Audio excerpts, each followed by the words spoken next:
not an economist. I play one on the radio. But look, it seems to me that the numbers look pretty solid at this point, almost boring, in the sense that, the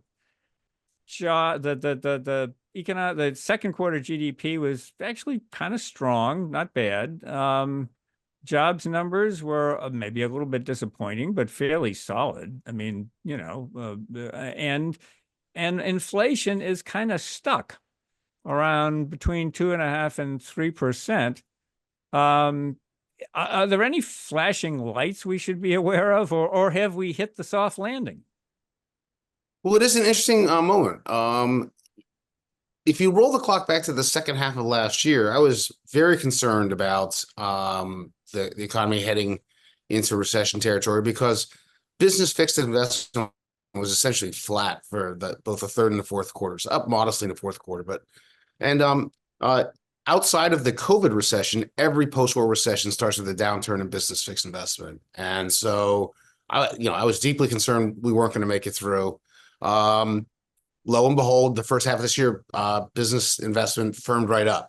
However, the households, which had carried the economy in the second half of last year, had a good first quarter, but then looked like they ran into a wall in April. And so again, I got all alarmed that maybe we weren't going to make it through again. Turned out to be wrong. And at this point, the basic outlook is what you described, fairly boring.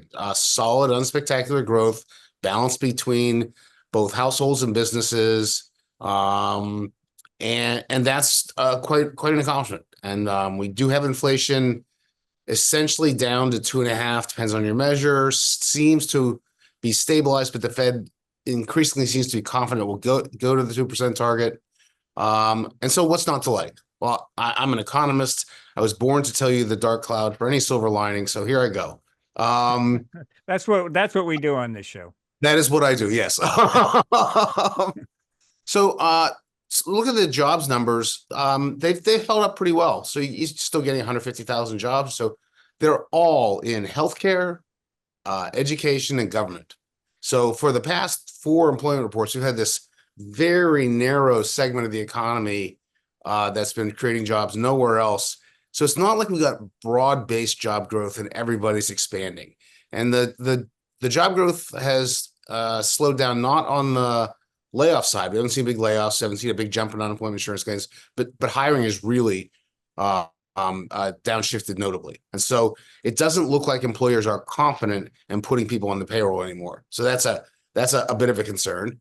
One of the reasons they may not feel great about things is the household sector is showing some wear and tear. It's the numbers are still pretty good, but if you look at the financial indicators of their wherewithal to keep spending, savings rates dropped sharply and it's pretty low at this point. Credit card delinquencies and sort of late payments across a bunch of indicators are up. So there are reasons to be concerned, I think, at the margins. I mean, but the baseline forecast is pretty good. As the old saying goes, all hard landings begin as soft landings. So hopefully, if the Fed moves in an expeditious fashion, we get the soft landing. But I do think there remains a downside risk here that they will have stayed elevated just a tad too long, and we'll see a dip into negative territory. And as you know, if you've been around this business for a long time, once you start growing slowly, you start getting in the growth of 0.5% to 1%. Bad things happen all the time. It gets easy to get knocked into negative territory. And so, I'm still a little cautious about getting through the year without running into trouble.